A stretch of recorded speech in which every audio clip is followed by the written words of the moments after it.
A'udzubillahi minasyaitonirrajim. Bismillahirrahmanirrahim. Assalamualaikum warahmatullahi wabarakatuh. Alhamdulillahirabbil alamin. Allahumma shalli ala Muhammad wa ali Muhammad. Ibu-ibu yang saya muliakan, kita bersyukur kepada Allah Subhanahu wa taala. Pagi hari ini kembali Allah perkenankan kita untuk hadir di kajian setiap Rabu kita, pengajian Rabu kita, dan kita akan lanjutkan apa yang kita kemukakan pada minggu yang lalu ya. Mengawali pengajian kita baca dulu surat Al-Fatihah yang kita persembahkan untuk baginda kita Nabi besar Muhammad sallallahu alaihi wasallam dan ahlu baitnya serta sahabat-sahabat utama dan orang-orang yang soleh yang telah mendahului kita, khususnya buat orang tua kita semua. Semoga Allah Subhanahu wa taala senantiasa menerima mereka di sisinya, menempatkan mereka di tempat yang diridhoinya dan mengucurkan rahmatnya buat mereka semua dan menjadikan anak keturunan mereka sebagai orang-orang yang senantiasa berbakti pada Allah Subhanahu wa taala. Ala hazinnya wa ala kulli niyatin salihah wa ila hadratin Nabil Mustafa Rasulillah sallallahu alaihi wa alihi wasallam. Al-Fatihah. A'udzubillahi minasyaitonir rajim. Bismillahirrahmanirrahim. Alhamdulillahirabbil alamin arrahmanir rahim maliki yaumiddin. Iyyaka na'budu wa iyyaka nasta'in. Ihdinas siratal mustaqim. Siratal ladzina an'amta 'alaihim ghairil maghdubi 'alaihim waladdallin. Ya,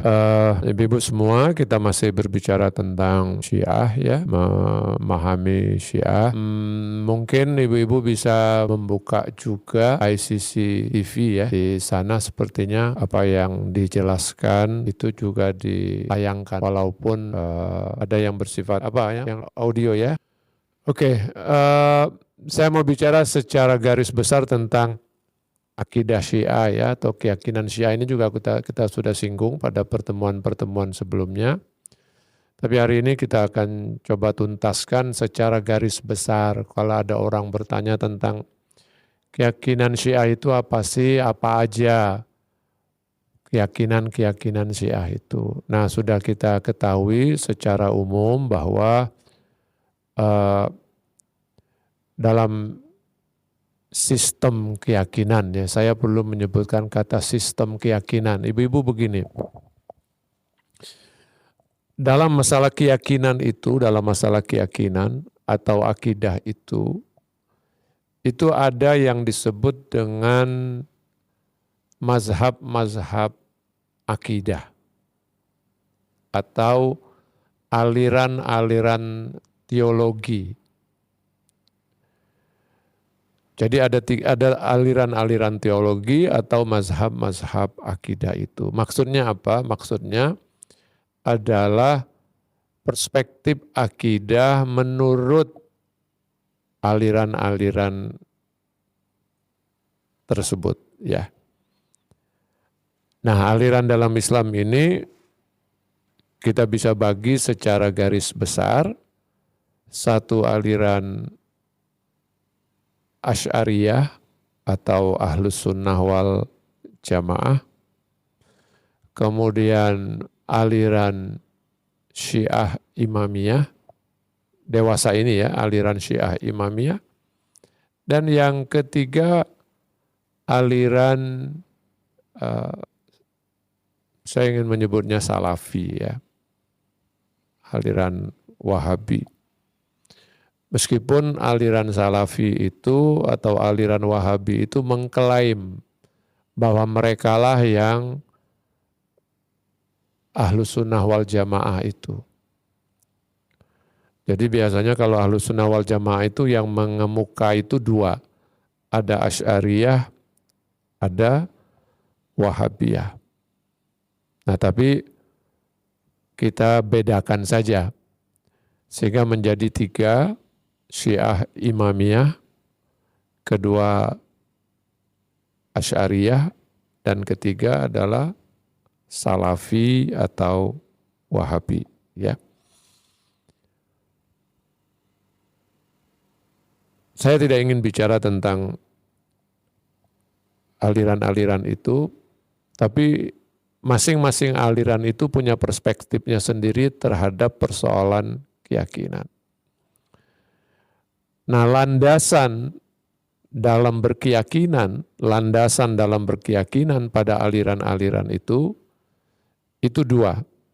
Satu rasio, akal, dan kedua wahyu atau teks Al-Quran dan Sunnah. Ya.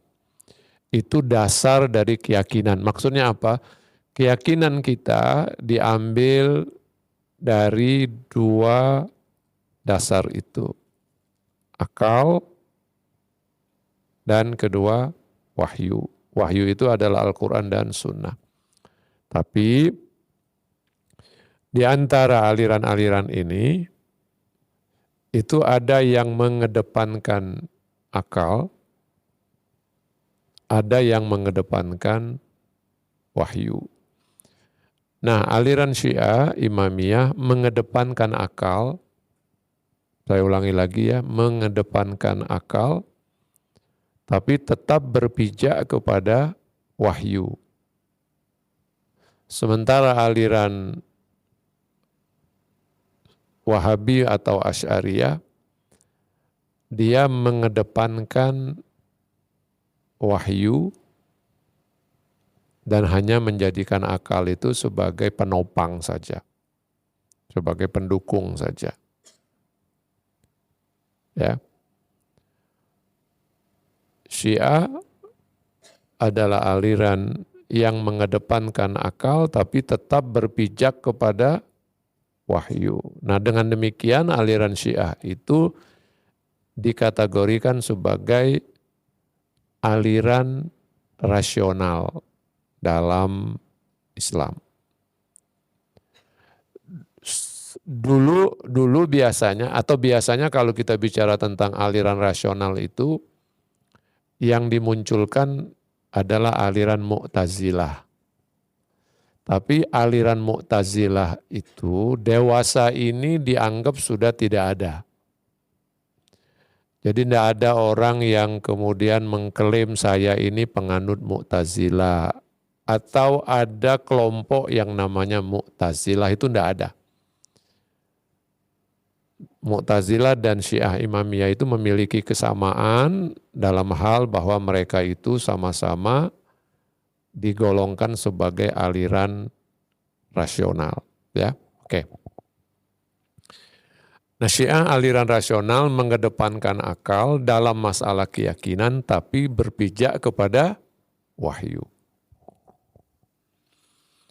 Nah, dalam hal keyakinan biasanya ini juga sudah saya jelaskan, jadi ini ada semacam pengulangan ya. Dalam masalah keyakinan itu ada 3 keyakinan utama yang harus diyakini oleh setiap muslim dan itu diyakini oleh orang Syiah. Apa itu? Meyakini Allah Subhanahu wa taala Maha Esa. Allah itu ada, Allah itu Esa, Allah itu sempurna, atau dengan kata lain keyakinan-keyakinan yang terkait dengan Tuhan. Nah, itu dinamakan dengan tauhid. Kedua, meyakini bahwa Allah Subhanahu wa taala mengutus para nabi. Nabi pertama adalah Adam, nabi terakhir adalah Nabi Muhammad. Itu disebut dengan nubuwah atau kenabian. Dan ketiga, meyakini bahwa nanti ada kehidupan di hari akhir. Meyakini akan adanya hari akhir, bahwa manusia itu akan dibangkitkan oleh Allah Subhanahu wa taala dan kemudian dihisab, dimintakan pertanggungjawaban. Itu disebut dengan ma'ad, ya. Nah, setiap muslim meyakini ketiga itu. Kalau ada muslim yang tidak meyakini ketiga itu atau salah satu di antara ketiga itu, misalnya cuma meyakini ketauhidan saja tapi tidak meyakini kenabian atau tidak meyakini hari akhir, maka dia tidak bisa dikategorikan sebagai muslim. Jadi muslim itu harus meyakini kepada ketiga itu. Nah, lebih dari tiga itu,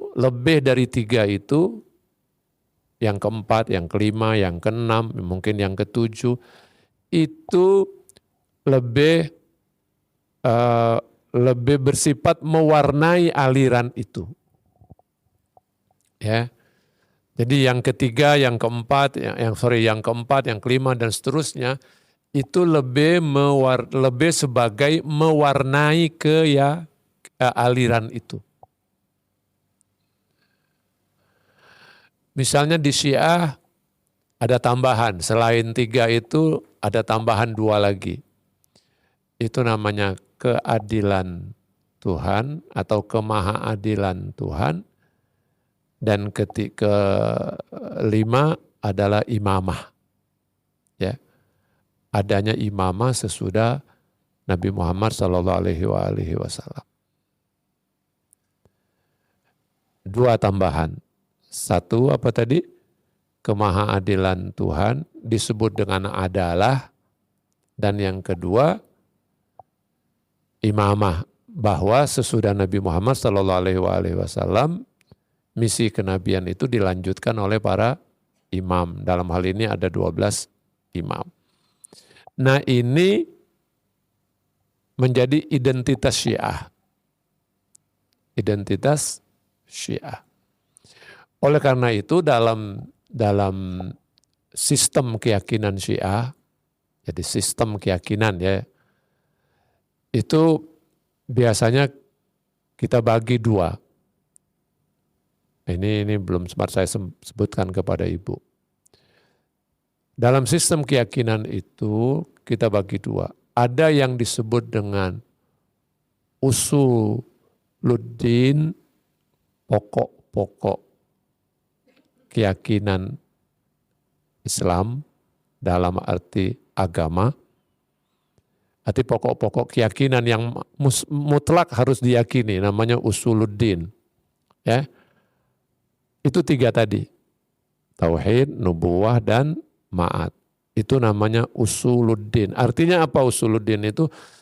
Siapapun yang mengaku sebagai muslim harus meyakini 3 dasar keyakinan itu. Nah 2 lagi yaitu kemahaadilan Tuhan dan apa tadi? Imamah itu disebut dengan usulul mazhab. Jadi prinsip-prinsip mazhab. Dasar-dasar atau keyakinan-keyakinan dasar mazhab. Dalam hal ini mazhab apa? Mazhab Syiah Imamiyah.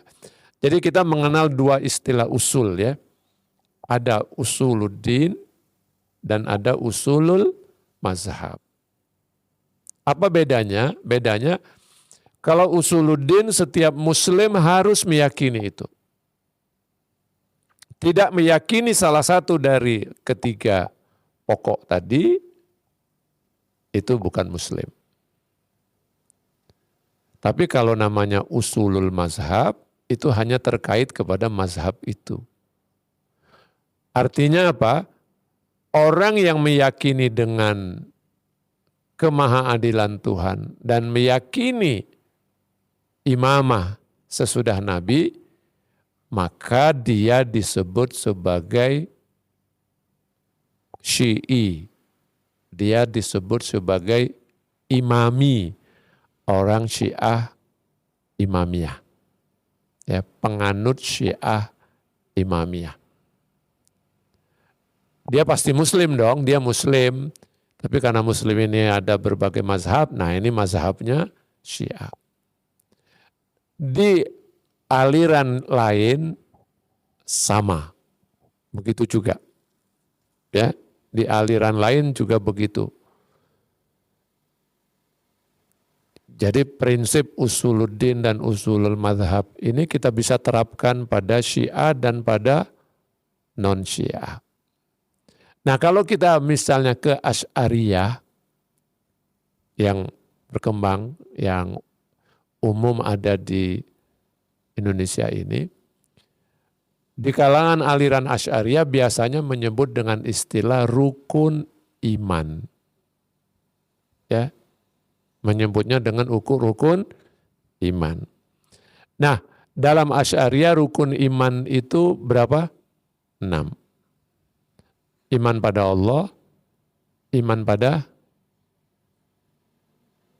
malaikat, iman pada kitab, iman pada nabi, dan iman pada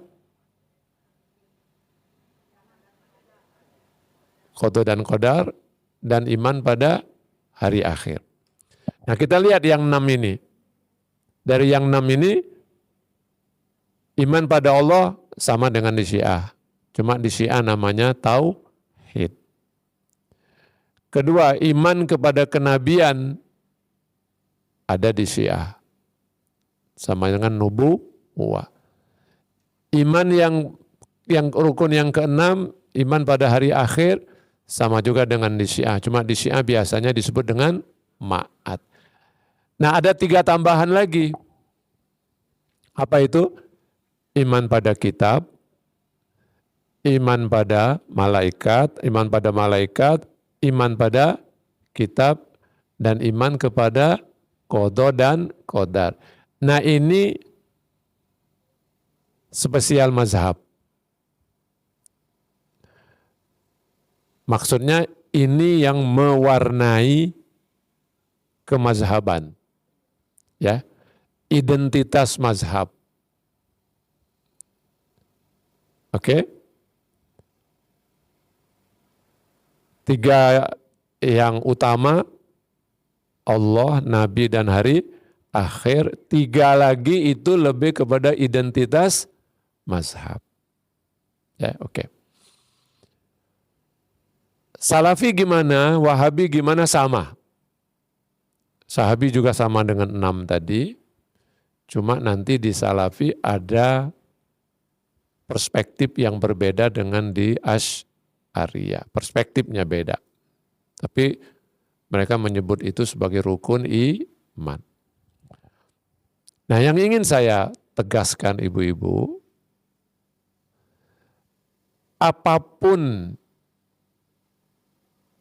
itemnya, jadi kalau di Syiah itu 5 tadi, bisa disebut usuluddin itu ada 5, bisa di Syiah itu biasa disebut usuluddin ada 5. Tapi kita urai, ada usuluddin utama yang 3 dan ada 2.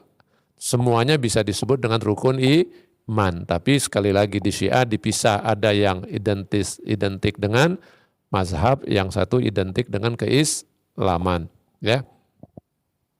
Semua item yang ada di Syiah yang 5 tadi, dan item yang ada di Sunni yang 6 tadi, itu diyakini oleh semua pihak.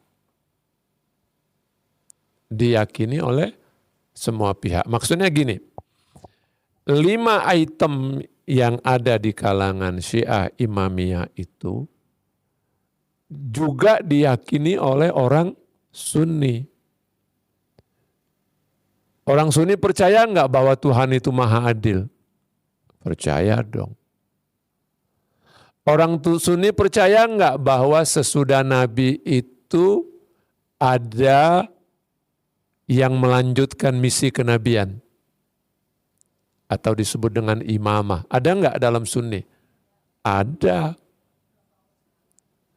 Ada tetap. Sunni juga meyakini imamah ya, bukan Sunni tidak meyakini imamah. Cuma perspektifnya yang beda. Jangan dibilang Sunni tidak meyakini imamah loh. Sunni itu meyakini imamah. Tapi buat mereka gunakan istilah lain. Misalnya mereka gunakan istilah khilafah. Jadi kan setelah Rasul ada Abu Bakar, ada Umar, ada Utsman, ada Ali, dan itu diyakini sebagai khalifah. Ya kalau di Syiah disebut imam. Berarti ada dong imamah itu. Tapi buat mereka tidak dimasukkan sebagai pokok. Tidak dimasukkan sebagai usuluddin. Yakin, percaya, tapi tidak sebagai usuluddin. Nah, beda dengan Syiah yang memasukkannya sebagai usuluddin. Walaupun sebetulnya dia adalah usulul mazhab. Nah, 6 item yang diyakini oleh Sunni itu, diyakini Syiah enggak? Diyakini. Orang Syiah juga meyakini iman kepada malaikat, yakin dong. Orang Syiah juga meyakini kitab-kitab para nabi. Iya. Orang Syiah meyakini qadha dan qadar enggak? Iya. Tetapi ini tidak dianggap sebagai usuluddin. Kenapa? Karena kalau iman kepada malaikat, itu bagian dari iman kepada Allah. Sebab malaikat itu adalah pesuruh-pesuruh Allah. Malaikat itu adalah pembantu-pembantu Allah. Berarti dia masuk kepada iman kepada para malaikat. Iman kepada kitab-kitab. Syiah meyakini iman kepada kitab-kitab adalah bagian dari iman kepada kenabian. Iman pada qadha dan qadar. Kita yakin enggak? Yakin. Iman pada qadha dan qadar merupakan bagian dari iman kepada Allah. Yang masuk kategori iman kepada Allah. Bahwa Allah itu maha menentukan. Allah itu maha berkuasa. Nah, jadi semua item yang ada di Sunni diyakini Syiah. Semua item yang ada di Syiah diyakini oleh Sunni. Kalau begitu sama enggak? Sama. Tapi bedanya apa? Bedanya apa? Pemahamannya. Jadi bedanya itu adalah perspektifnya. Penafsirannya yang beda. Penafsirannya. Tapi hakikatnya itu diyakini. Menafsirkan, nah misalnya soal imamah. Syiah sama Sunni beda soal imamah. Penafsirannya. Tapi bahwa sesudah Rasulullah wafat harus ada yang memimpin umat Islam, harus ada yang memimpin agama Islam, mutlak enggak? Mutlak. Di Sunni juga sama. Nah, sekali lagi jadi kalau begitu perbedaannya adalah pada perspektif. Ya. Nah, pertanyaan mungkin, kenapa kok beda-beda ya? Kenapa di Syiah 5, kenapa di Sunni 6, tapi itemnya beda? Kalau kita kembali ke Mu'tazilah 5 juga. Tapi itemnya beda sama Syiah. Item kenabian, item tauhid iya, item kenabian sama, item hari akhir sama, tapi nanti ada yang menjadi karakteristik dari mazhab Mu'tazilah. Misalnya apa Mu'tazilah? Mu'tazilah itu menjadikan amar ma'ruf nahi mungkar menjadi salah satu item utama dalam masalah keyakinan. Gitu ya. Nah, kenapa kok beda? Kenapa beda? Nah, perbedaan itu disebabkan oleh landasannya.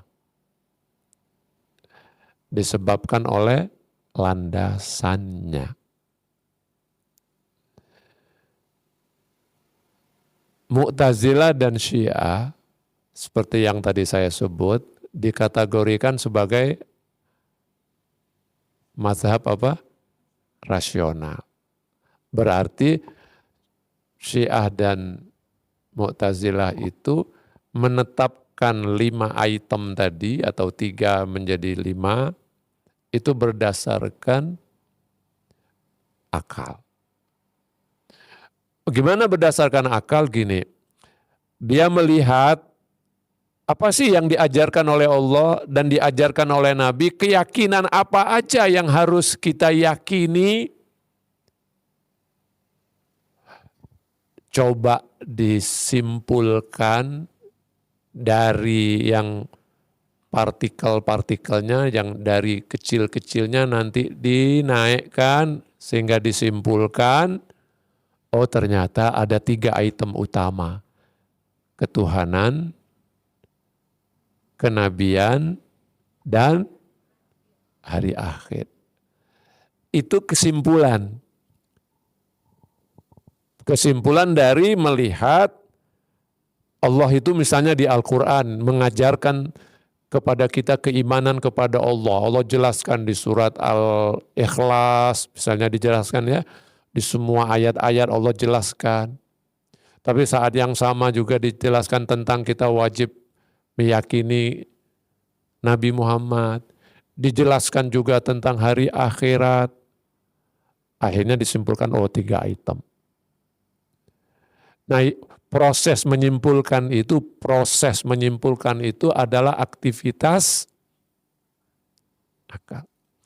Ibu, kita nggak mungkin menyimpulkan sesuatu tanpa menggunakan akal. Jadi kalau kita menyimpulkan, ketika ibu menyimpulkan, ini bagus, ini jelek, ini sempurna, ini kurang. Kesimpulan-kesimpulan itu sesungguhnya merupakan aktivitas rasional kita. Ya. Semua orang itu berpikir loh Bu, semua orang itu melakukan aktivitas rasional. Semua. Karena tidak mungkin orang itu tidak berpikir. Nah, tapi ketika mengamati persoalan keyakinan, dilihat, disimpulkan, oh ternyata 3. Kalau di Sunni, tadi saya sebut, dasarnya, landasan utamanya apa? Wahyu. Wahyu itu maksudnya teks. Ya, teks. Nah, kalau bicara soal keimanan, Al-Quran banyak menjelaskan soal keimanan. Apa aja yang harus diimani, Al-Quran menjelaskan. Nah, di antaranya misalnya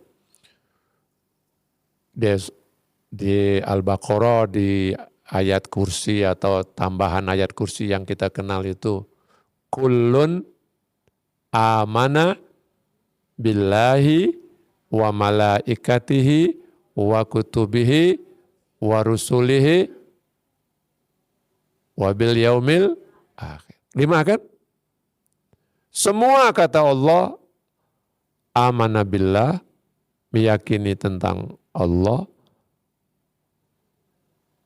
wabimala ikatihi, malaikat, wa kutubihi, kitab-kitabnya, terus warusulihi, nabi-nabi, rasul-rasulnya, wabil yaumil akhir. 5. Tapi ada enggak wabil qadari khairihi wa syarrihi minallahi ta'ala dalam Al-Quran? Tidak ada. Kamu wajib iman pada takdir Tuhan. Tidak ada. Kata-kata itu ya. Yang ada di dalam Al-Quran itu mengimani 5 item ini. Tapi tidak ada satu item pun yang mengatakan harus mengimani kata-kata iman ya Bu ya, menggunakan istilah iman, tidak ada. Iman kepada takdir itu tidak ada. Sekali lagi, secara redaksional tidak ada. Tapi secara substansial ada. Apa? Allah mengatakan, wallahu yaf'alu ma yasha. Wallahu fa'alun lima yurid. Allah melakukan apapun yang ingin dilakukannya, yang diinginkannya. Ya. Kalau Allah sudah memutuskan sesuatu, tidak ada yang bisa menahannya. Dan sebagainya, dan sebagainya. Ketetapan Allah berlaku pada segala sesuatu. Substansial, ya banyak kita bisa temukan ayat-ayat tentang itu. Nah, tapi kok Asy'ariyah nggak nyebut 5 ya? Kalau dia berdasarkan kepada ayat Quran, harusnya rukun iman ada berapa? 5 ya. Tapi ternyata kalangan Sunni enggak merujuk kepada Al-Quran. Merujuknya kepada hadis Nabi. Mungkin ibu-ibu pernah dengar hadis Nabi itu, atau sering dengar ya. Apa itu? Ada seseorang yang datang kepada Nabi, bertanya kepada Nabi, "Ya Rasulullah, iman itu apa?" Mal iman. Dijawab oleh Nabi, engkau harus beriman pada Allah, beriman pada Rasul, beriman kitab, Rasul, sampai ujungnya wabil qadari khairihi wa syarrihi minallahi ta'ala. Ada riwayatnya, ada hadisnya. Nah, di hadis itu menyebutkan 6 item itu. Nah, berdasarkan hadis itulah lalu ditetapkan di kalangan Asy'ariyah bahwa rukun iman itu ada 6. Makanya di Indonesia ini, Bu, ada sekelompok orang, gak banyak sih, yang mengatakan rukun iman bukan 6, tapi 5. Kenapa dia sebut 5? Karena di Al-Quran itemnya 5. Gak apa-apa. Orang mau nyebut 5, orang mau nyebut 7, gak apa-apa. Kenapa? Karena menyimpulkan rukun iman ada sekian, mau 3, mau 5, mau 7, mau 6, itu sebetulnya adalah rumusan. Hanya sebagai rumusan, bukan item yang harus diyakini. Itu penetapan rukun iman ada sekian, itu hanya sebuah perumusan saja. Bukan item yang harus diyakini. Maksud saya gini, item yang harus diyakini itu bukan itu aja. Karena kalau item yang harus diyakini itu lebih banyak. Makanya di hadis-hadis yang diriwayatkan oleh Ahlus Sunnah sendiri, kalau kita baca buku kitab Sahih Bukhari misalnya, Bu, kalau ibu buka dengan judul, dengan tema, buka hadis, kitab hadis Bukhari atau hadis Muslim, ibu baca aja tentang iman itu apa, iman itu terdiri dari apa aja, apa saja yang harus kita imani, maka ibu akan temukan hadis-hadis yang macam-macam. Bahkan ada yang menyebut item yang harus diimani itu 36. Bukan 6 lagi loh, Bu. Lebih dari 30. Dijelaskan 1 ini, 2 ini, 3 ini, 4 ini, 5 ini. Itu adalah item-item atau objek yang harus kita imani. Iya. Misalnya apa? Kita mengimani enggak bahwa nanti ada pertanyaan kubur? Iman. Kita mengimani enggak bahwa nanti kita itu akan mempertanggungjawabkan amal ibadah kita di hari akhir? Iman. Kita mengimani enggak ada surga, ada neraka? Iman. Kita mengimani enggak nanti kita ada namanya kitab yang akan diberikan kepada kita? Iman. Gitu kan, Bu? Tapi masuk enggak dalam item-item tadi? Dalam poin-poin yang tadi disebutkan sebagai pokok-pokok keimanan? Enggak kan? Nah, jadi sekali lagi, pokok-pokok keimanan yang disebut 6 atau 5 atau 3 itu adalah hasil perumusan. Cuma kalau di Syiah itu berdasarkan akal, sementara di Asy'ariyah dan di Wahabi itu menyandarkan kepada teks. Ya. Jelas ya Bu ya? Nah, kenapa di Syiah tidak menyandarkan kepada teks? Apakah Syiah enggak percaya kepada Quran? Sangat percaya. Apakah Syiah tidak percaya kepada hadis Nabi? Sangat percaya. Tapi, ada tapi. Kalau kita bicara kepada hadis, kalau kita menyandarkan sesuatu kepada hadis, hadis itu bisa saja sahih, bisa saja enggak sahih. Bisa saja hadis itu kuat, bisa saja hadis itu lemah. Bisa saja hadis itu asli, bisa saja hadis itu palsu. Artinya apa? Sebuah hadis harus dibuktikan dulu kesahihannya. Kalau Al-Quran mutlak sahih.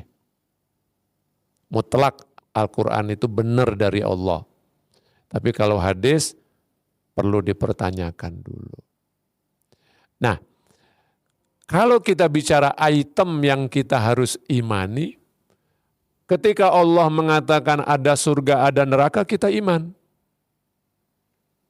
Ketika Allah mengatakan ada malaikat yang akan membantu tugas-tugas Allah, kita imani. Ketika Nabi mengatakan nanti ada pertanyaan kubur, mungkar nakir, kita iman. Ketika disebutkan oleh Nabi bahwa ada syafaat, kita iman. Ketika disebutkan oleh Allah Subhanahu wa taala atau Nabi ada siratal mustaqim, kita imani. Mutlak harus kita iman karena itu sudah dijelaskan oleh Allah Subhanahu wa taala. Tapi untuk lebih memudahkan, untuk memberi identifikasi, ya, makanya dibagilah menjadi usulul din, pokok-pokok yang harus kita yakini, yang tadi kita sebut, ya, kita harus merumuskannya supaya identitas keislaman itu ini loh, bahwa dia Islam itu harus meyakini ini loh.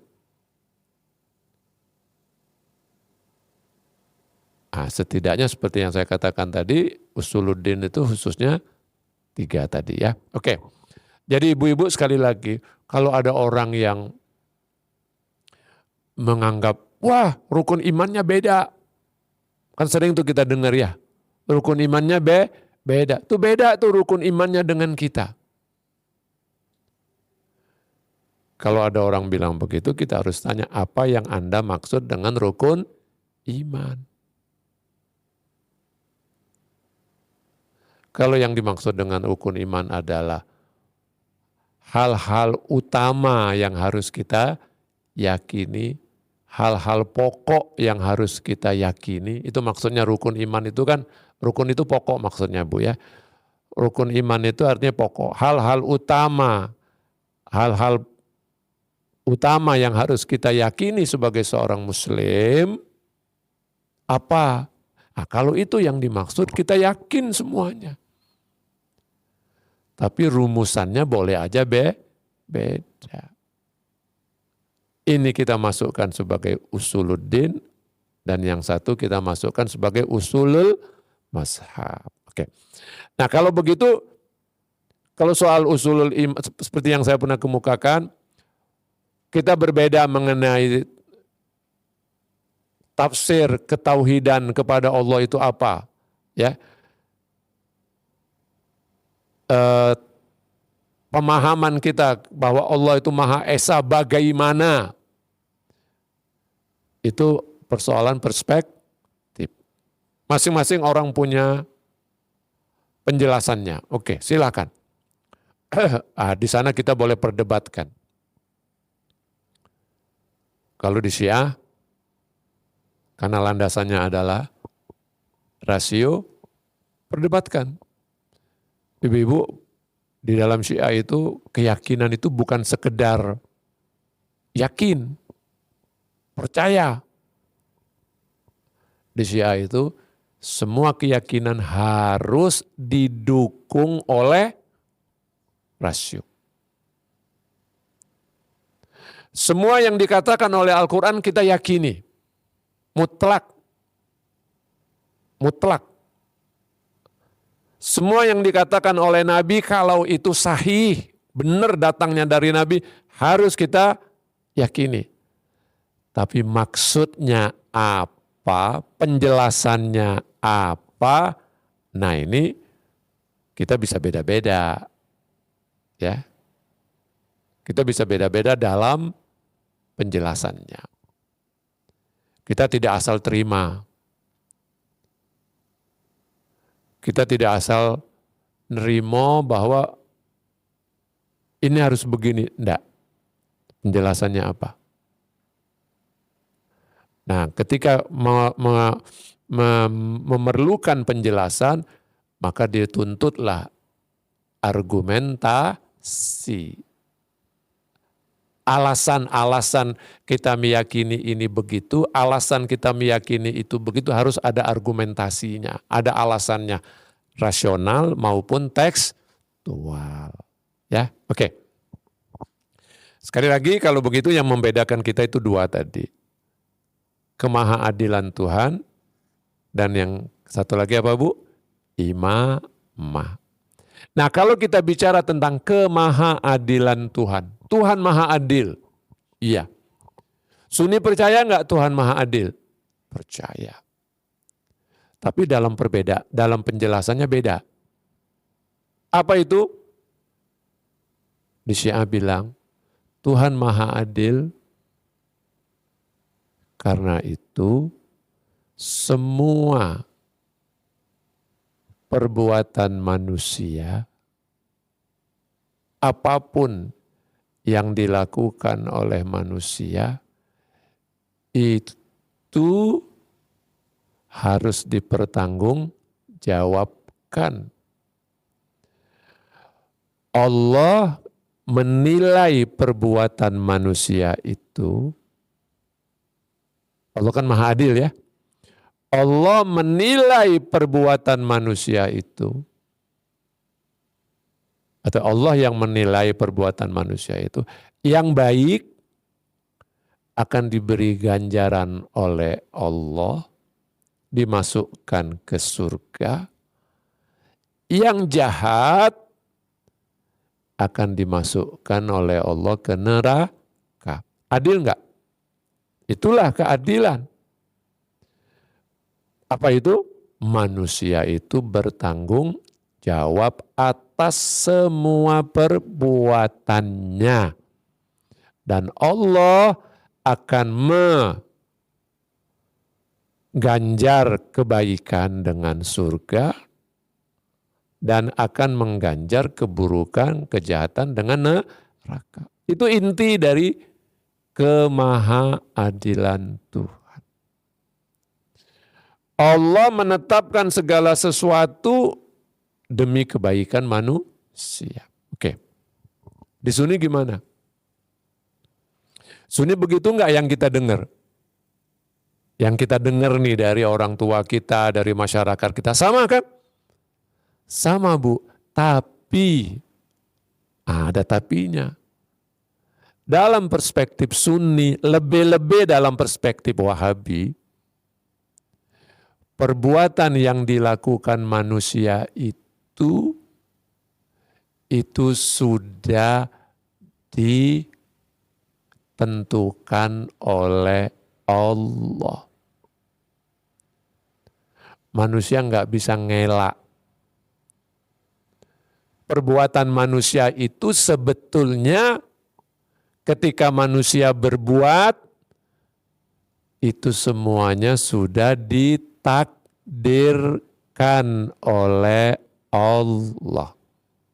Udah ditentukan. Dengan demikian, manusia itu pada dasarnya itu apatis. Pada dasarnya manusia itu pasif. Kenapa pasif? Apa arti pasif? Dia nggak bisa berbuat apa-apa. Apatis dia. Semua udah ditentukan oleh Tuhan. Jadi baiknya orang, gini, ke nerakanya orang itu atau ke surganya orang itu disebabkan oleh apa? Kalau dalam Sunni. Dalam Sunni. Dia masuk surga atau dia masuk neraka disebabkan oleh apa? Sudah ditetapkan karena ketetapan Allah. Ini sudah dikehendaki oleh Allah masuk surga, ini sudah dikehendaki oleh Allah masuk neraka, nggak bisa lagi ngerubahnya. Sering nggak kita dengar itu?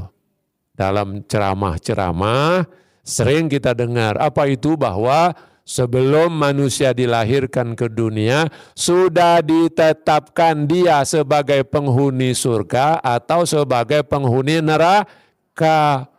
Cuma boleh jadi di awalnya dia kelihatan baik, tapi karena udah ditetapkan neraka, di ujungnya nanti dia berubah. Atau kalau dia udah ditetapkan surga, di awalnya dia jahat, tapi karena udah ditetapin surga, di ujungnya dia, karena udah ditetapin. Nah, kata orang Syiah, ini enggak adil. Masa manusia itu dimintakan pertanggungjawaban, manusia harus bertanggung jawab atas perbuatannya, tapi Tuhan sudah menetapkannya lebih dulu. Di mana keadilan Tuhan? Nah, kira-kira seperti itu. Nah, ini dikenal dalam kajian teologi, ada istilah Jabariyah, ada istilah Qadariyah, ada istilah Adli, ya. Tapi intinya begitu, Bu. Meskipun ya di dalam masyarakat kita selalu diajarin kan, manusia itu bertanggung jawab atas perbuatannya. Tapi hakikatnya keyakinan Sunni enggak seperti itu. Hakikatnya keyakinan Sunni enggak begitu. Hakikatnya keyakinan Sunni semua sudah ditentukan oleh Allah. Ya sudah. Konsekuensinya apa? Pasif, apatis. Nah kalau di Syiah enggak. Di Syiah mengatakan, Imam Ali misalnya, ketika ada orang yang mengatakan seperti itu, Imam Ali kritik. Kalau begitu kata Imam Ali, buat apa Tuhan larang, buat apa Tuhan perintah? Ya. Kalau semuanya dikatakan sudah ditentukan nerakanya atau surganya, ya buat apa Allah perintahkan, buat apa Allah larang, buat apa Allah ancam, buat apa Allah janjikan. Allah janjikan nggak kalau orang berbuat baik surga? Allah janjikan nggak kalau orang berbuat dosa neraka? Untuk apa semua itu kalau semuanya sudah ditetapkan sebelumnya? Nah itu bicara tentang kemahaadilan Tuhan. Intinya itu. Ya. Jadi di Syiah itu menonjolkan kemahaadilan Tuhan. Kalau di Sunni lebih menonjolkan maha kuasaan Tuhan. Tuhan maha kuasa. Artinya apa Tuhan maha kuasa? Hah? Iya, Tuhan maha kuasa, terserah Tuhan. Iya. Wong bumi punya buminya Tuhan, wong langit-langitnya Tuhan, wong makhluk-makhluknya Tuhan, terserah Tuhan mau berbuat apa. Nah, itu perspektif Sunni. Jadi dia lebih melihat kepada kemahakuasaan Allah. Kalau Allah maha kuasa, Allah nggak usah diatur-atur. Kira-kira gitu. Terserah Allah. Kalau kata orang Betawi apa Bu? rumah-rumah gua, iya. Ya, saya mau rumah-rumah gua, TV-TV gua, saya mau nyalain keras-keras itu terserah gua. Tapi kalau dalam Syiah enggak. Emang rumah lu, tapi ada tetangga. Ya, ada kepentingan orang lain. Gitu. Ini sederhananya Bu ya, ini saya cuma menyederhanakan saja. Nah soal imamah, apa bedanya antara Sunni dengan Syiah? Yakin Bu, sesudah Rasulullah wafat harus ada yang memimpin. Bedanya kalau kata dalam Ahlul Bait itu dalam Syiah, pemimpin itu memimpin umat itu bukan hanya berkuasa. Memimpin itu bukan hanya menjadi penguasa. Tetapi memimpin itu artinya bagaimana membawa umat muslimin ini ke jalan yang lurus. Bukan hanya soal kekuasaan. Nah karena pemimpin yang membawa umat manusia ke jalan yang lurus itu harus ada. Dalam pandangan Syiah tidak boleh Bu, tidak boleh ada satu waktu manusia ini tidak memiliki pemimpin yang membawa kepada jalan kebenaran. Harus ada. Kalau di Syiah disebut harus ada hujjatullah. Nah, karena harus ada pemimpin yang memimpin umat manusia ke jalan yang benar, itu siapa yang tahu? Siapa yang maha tahu atau yang tahu si pemimpinnya itu adalah fulan? Apakah manusia tahu? Apakah manusia ini tahu pemimpinnya yang sesungguhnya itu adalah fulan? Bisa enggak manusia tahu? Enggak bisa. Jadi pemimpin yang sebenarnya itu ditunjuk oleh Allah. Sebagaimana Nabi. Nabi fungsinya apa sih fungsi seorang Nabi? Fungsi seorang Nabi memimpin umat manusia atau membimbing umat manusia ke jalan yang benar. Nah, Nabi itu dipilih oleh manusia atau ditentukan oleh Allah? Kenapa Allah yang menentukan Nabi, bukan manusia yang memilihnya? Karena Allah yang tahu. Yang tahu kualitas pemimpin itu siapa yang pantas memimpin umat manusia ke jalan yang benar. Kalau manusia yang memilih, bisa jadi yang dipilih adalah keluarganya sendiri, sanak familinya sendiri, kelompoknya sendiri, bukannya akan menuntun dia ke jalan yang benar. Makanya di kalangan Syiah itu mengatakan sesudah Nabi harus ada pemimpin yang membimbing umat manusia, yang menuntun umat manusia ke jalan yang benar, dan yang tahu siapa sosok pemimpin itu adalah Allah Subhanahu wa Ta'ala. Nah, dalam hal ini Allah memberitahu kepada Nabi Muhammad, hai Rasul, sesudahmu pemimpin-pemimpin umat manusia ini adalah fulan. Ditunjuk, ditetapkan, ditentukan oleh Allah. Siapa itu? Adalah Ahlul Bait. Jadi yang mengangkat Ahlul Bait yaitu Imam Ali sebagai pemimpin sesudah Nabi Muhammad, siapa yang mengangkatnya?